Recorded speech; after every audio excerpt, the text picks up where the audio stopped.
Hello everyone. तो जो आज की इस वीडियो का जो हमारा कॉन्सेप्ट है वह कॉन्सिक्वेंस ऑफ लेंथनर कॉन्ट्रैक्शन। तो चलिए स्टार्ट कर लेते हैं।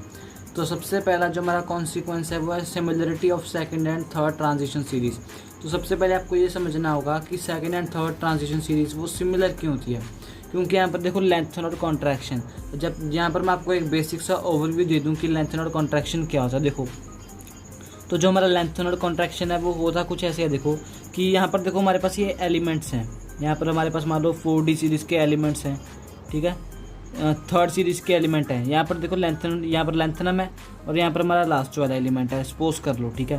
तो यहाँ पर होता क्या है, जब यहाँ पर इनके बीच में जो एलिमेंट्स हैं डी ब्लॉक के, जो यहाँ पर सॉरी जो यहाँ पर डी ब्लॉक के जो एलिमेंट्स हैं, हाँ, तो जब ये डी ब्लॉक के जो एलिमेंट्स इन लेंथनम वाली सीरीज़ में मतलब लेंथनॉइड्स में से जब होकर गुजरते हैं तो होता क्या है, तो जो लेंथनॉइड्स में होती है लेंथनॉइड कॉन्ट्रैक्शन, मतलब कि सबसे पहले एटम इतना बड़ा है, वो छोटा छोटा होता जाएगा। बिल्कुल क्यों छोटा छोटा होता जाता है, क्योंकि यहाँ पर देखो हमारे पास सबसे पहला जो फैक्ट है वो है एफ ब्लॉक में जो एफ ब्लॉक एलिमेंट होते हैं वो हमारे पुअर शेल्टर होते हैं, ठीक है। अच्छे से ये न्यूक्लियर चार्ज को शील्ड कर नहीं पाते हैं, तो इसलिए जो न्यूक्लियर चार्ज है लास्ट इलेक्ट्रॉन पर वो बढ़ जाता है। न्यूक्लियर चार्ज ज़्यादा हो जाएगा तो क्या होगा, जो शेल है वो कॉन्ट्रैक्ट करना स्टार्ट करेगा। जो एटम का साइज़ है वो जो साइज़ ऑफ एटम है वो स्मॉल होगा। तो यहाँ पर होता कुछ ऐसे है, जब 3D सीरीज़ के जो मेंबर्स एलिमेंट्स हैं जब यहाँ पर लेंथनॉइड कॉन्ट्रैक्शन में लेंथनॉइड सीरीज़ में से होकर गुजरते हैं, तो यहाँ पर क्योंकि लेंथनॉइड सीरीज़ में लेंथनॉइड की कॉन्ट्रैक्शन होती है, एलिमेंट्स का साइज़ छोटा होता रहता है, क्योंकि यहाँ पर एफ ब्लॉक एलिमेंट पोर शेल्टर होते हैं, डी ब्लॉक एलिमेंट पोर शेल्टर होते हैं। तो इसलिए जो ये वाले एलिमेंट्स इनका साइज़ ना ऑलमोस्ट सेकंड सीरीज़ का साइज़ है वो थर्ड सीरीज़ के इक्वल आ जाता है कलर। अब सबसे पहले आप ये बताओ कि जब हमने हमारे पिछले लेक्चर में पढ़ा था कि जो कलर है वो किसकी वजह से आता है। सबसे पहली बात वो कलर आता है हमारा अनपेड इलेक्ट्रॉन की वजह से। जितने ज़्यादा उसमें अनपेड इलेक्ट्रॉन होंगे कलर आएगा, ठीक है। लेकिन इसके साथ साथ एक यहाँ पर देखो एफ ट्रांजिशन होगी, जो वहाँ पर डी ट्रांजिशन होती थी, ठीक है। तो अब यहाँ पर हमें ये पढ़ना है कि जो हमारा कलर शो होगा उस पर कोई लीगेंड का कोई इफेक्ट नहीं पड़ेगा, नो इफेक्ट ऑफ लीगेंड।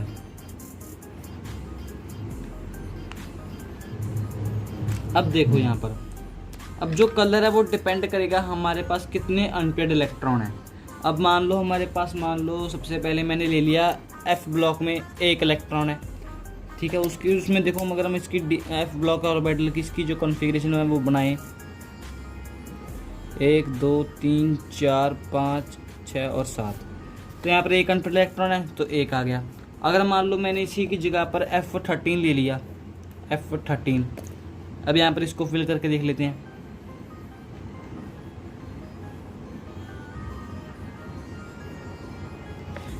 तो यहाँ पर हमने F13 है, तो चलिए F13 में एलिमेंट्स को फिल करते हैं। 1 2 3 4 5 6 7 8 9 10 11 12 13। अब देखो यहाँ पर भी एक अनपेड इलेक्ट्रॉन है, यहाँ पर भी एक अनपेड इलेक्ट्रॉन है, तो यहाँ पर जो इनका जो कलर है वो क्या होगा, कलर सेम होगा।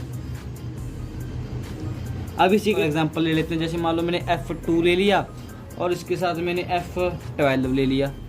अब इसमें भी समझ लेते हैं। देखो तो यहाँ पर ये हमारे पास आ गया एफ ऑर्बिटल 1 2 3 4 5 और 6 7। तो यहाँ पर देखो 2 अनपेड इलेक्ट्रॉन आ गए। लेकिन अगर मैं इसी के साथ ले लूँ F12, तो 1 2 3 4 5 6 7 8 9 10 11 12, यहाँ पर भी 2 अनपेड इलेक्ट्रॉन है, यहाँ पर भी 2 अनपेड इलेक्ट्रॉन है। तो यहाँ पर भी जो कलर आएगा वो क्या होगा, सेम होगा। तो इससे हमें ये पता चलता है कि जो अगर मान लो हमारे पास अनपेड इलेक्ट्रॉन का नंबर सेम है तो वहाँ पर जो कलर आएगा वो भी सेम होगा, उसमें कोई भी लिगेंड का अफेक्ट नहीं पड़ेगा। तो नेक्स्ट है हमारे पास एक्टिनॉइड्स। हमारे पास टोटल 14 एलिमेंट्स हैं और ये हमारे यहाँ थोरियम से लेकर थोरियम टू लॉरेंशियम। यहाँ पर हमारे पास टोटल 14 एलिमेंट्स हैं। तो यहाँ पर हमें इनकी प्रॉपर्टीज़ की बात कर लेते हैं। सबसे पहली प्रॉपर्टी रेडियो एक्टिव है, रेडियो एक्टिव एलिमेंट्स हैं। दूसरी प्रॉपर्टी हाफ लाइफ है। और यहाँ पर अभी हम इसको इलेक्ट्रॉनिक कन्फिग्रेशन को बात कर लेते हैं, इलेक्ट्रॉनिक कन्फिग्रेशन की।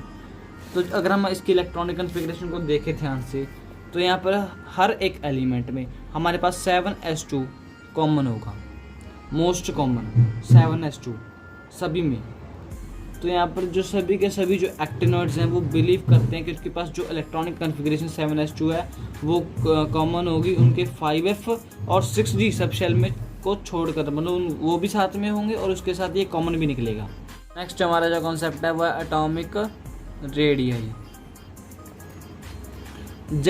जब हम लेफ्ट एटॉमिक रेडियाई में देखो थोरियम से मतलब लेफ्ट से राइट में जाते हैं, थोरियम से लैवरेंशियम तक जाते हैं, तो जो हमारा एटॉमिक और आयनिक रेडियाई है, atomic and ionic radii,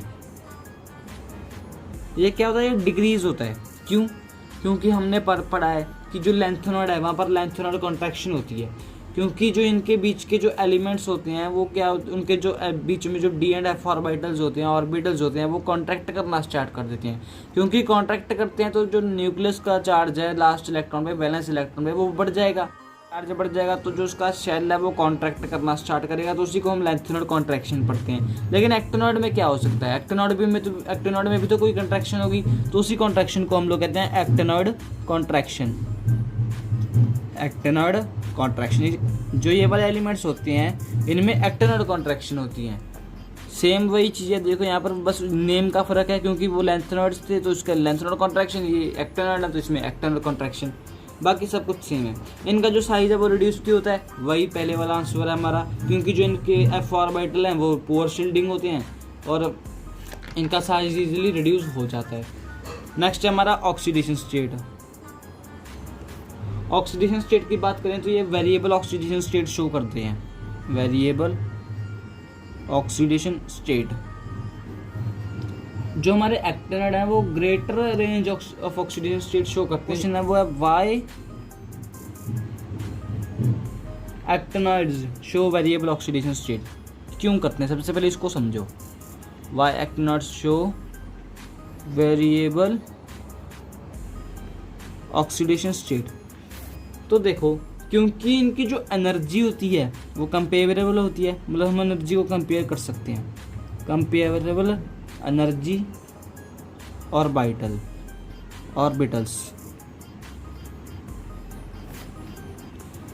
5f हो गया एक तो हमारा ऑर्बिटल, एक 6g हो गया, एक 7s हो गया, ये तीन होते हैं हमारे एक्टिनॉइड्स में। तो जो इनकी जो एनर्जी है वो कंपेरेबल है, क्योंकि यहाँ पर देखो n और s दो हमारे पास हैं, तो जो इनकी जो वैल्यू है वो कंपेयर करेंगी, तो इसलिए जो इसका इलेक्ट्रॉन है वो ईजिली जंप कर जाता है from one energy level to another, क्योंकि यहाँ पर जो इनकी जो एनर्जी है वो मोस्टली कंपेरेबल है, तो इसलिए जो इलेक्ट्रॉन है, कोई भी एक इलेक्ट्रॉन है वो ईजिली जंप कर जाएगा। अगर मान लो कोई भी इलेक्ट्रॉन जंप कर गया तो वहीं पर उसमें एक्सेप्शन आ जाएगा और ऑक्सीडेशन स्टेट कवर हो जाएगी। तो जो हमारा नेक्स्ट है वो है कौन सी ऑक्सीडेशन स्टेट ये शो करते हैं। सबसे पहले जो मोस्ट कॉमन ऑक्सीडेशन स्टेट है, मोस्ट कॉमन ऑक्सीडेशन स्टेट वो है +3। लेंथेनॉइड की भी +3 है, एक्टिनॉइड की भी +3 है। तो जो एलिमेंट्स अपनी फर्स्ट हाफ लाइफ सीरीज में जो ऑक्सीडेशन स्टेट को शो करते हैं वो हमारे पास है, तो यहाँ पर देखो जो ये हमारे पास जो एलिमेंट्स हैं वो हमारे पास ये वाले ऑक्सीडेशन स्टेट को शो करते हैं। सबसे पहला जो हमारा फर्स्ट एलिमेंट है एक्टिनियम, ये हमारा +3 ऑक्सीडेशन स्टेट शो करता है। थोरियम है वो 4 शो करेगा। आगे वाला एलिमेंट 3, 4, 5, अगला उससे भी ज़्यादा 3, 4, 5, 6, 7। नेपच्यूनियम है वो उससे भी ज़्यादा करेगा 3, 4, 5, 6, 7। तो यहाँ पर कुछ इस तरीके से ये ऑक्सीडेशन स्टेट शो करते हैं, लेकिन जो यहाँ पर सभी में देखो जो +3 ऑक्सीडेशन स्टेट है वो कॉमन है। तो इसीलिए क्योंकि देखो जो इनकी हाफ लाइफ है वो डिक्रीज़ होती है, तो यहाँ पर जो इसकी आगे वाली स्टडी है वो पॉसिबल नहीं है, क्योंकि यहाँ पर इनकी हाफ लाइफ ही बहुत कम है, कम से कम 3 से 4 मिनट तक ये ज़िंदा रहते हैं और उसके बाद फिर से एक्सटिंक्ट हो जाते हैं। तो इसलिए इनके बारे में ज़्यादा रीड करना बहुत ही मतलब कि हम कहते हैं कि टफ हो सकता है, क्योंकि इनकी लाइफ ही नहीं है इतनी। तो अब हमें करना है comparison of lanthanoid and actinoids. Comparison of lanthanoid and actinoid. सबसे पहले हम इनकी सिमिलरिटीज़ की बात कर लेते हैं। सिमिलरिटीज़, सबसे पहली इसकी जो सिमिलरिटी है हमारे पास वो है कि दोनों जो लैंथेनॉइड एक्टिनॉइड हैं उनमें +3 ऑक्सीजन स्टेट है, +3 ऑक्सीडेशन स्टेट। दूसरा कि दोनों के दोनों सीरीज में f ऑर्बिटल्स होते हैं वो प्रोग्रेसिवली फिल्ड होते हैं, प्रोग्रेसिवली फिल्ड f ऑर्बिटल्स या f ऑर्बिटल्स। तीसरा, same number of unpaired electron, unpaired electron का नंबर भी सेम होता है। नेक्स्ट हमारे पास है इलेक्ट्रोपॉजिटिव,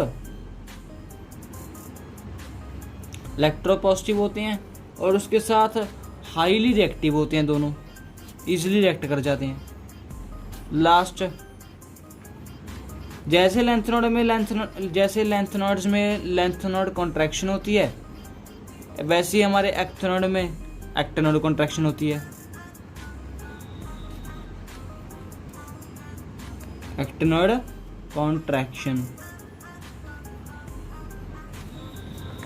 अब यहाँ पर इसके डिफरेंस की बात कर लेते हैं। Lanthanoid, actinoid. सबसे पहला जो डिफरेंस है यही लिख दो, मोस्ट कॉमन ऑक्सीडेशन स्टेट इसमें +3 है, इसमें भी +3 है ऑक्सीडेशन स्टेट। दूसरा डिफरेंस, जो बाइंडिंग एनर्जी है, बाइंडिंग एनर्जी जिससे कि ये बंधे होते हैं वो कौन सी है इसमें, वो इसमें 4F की है और इसमें ज़्यादा होती है, हाइयर। इसमें 5F की है। देखो एक शेल बढ़ गया तो यहाँ पर जो इसकी बाइंडिंग एनर्जी होगी वो लोअर होगी। तीसरा, जो 4F ऑर्बिटल्स होते हैं उनके पास ग्रेटर शील्डिंग इफेक्ट होता है। 4F के जो ऑर्बिटल्स होते हैं हमारे पास उनमें ग्रेटर शील्डिंग इफेक्ट होता है।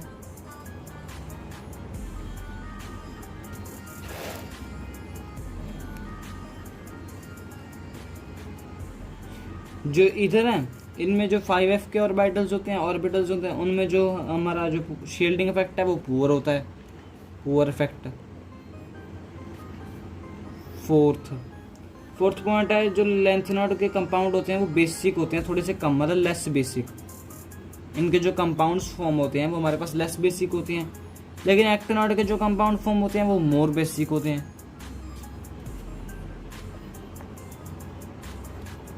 जो मोस्ट ऑफ द आयंस हैं लैंथेनॉइड के वो कलरलेस होते हैं, लेकिन एक्टिनॉइड के कलर्ड होते हैं।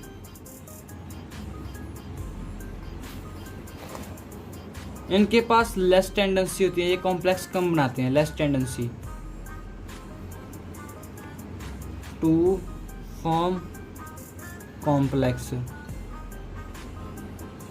इनके पास मोर टेंडेंसी होती है, मोर टेंडेंसी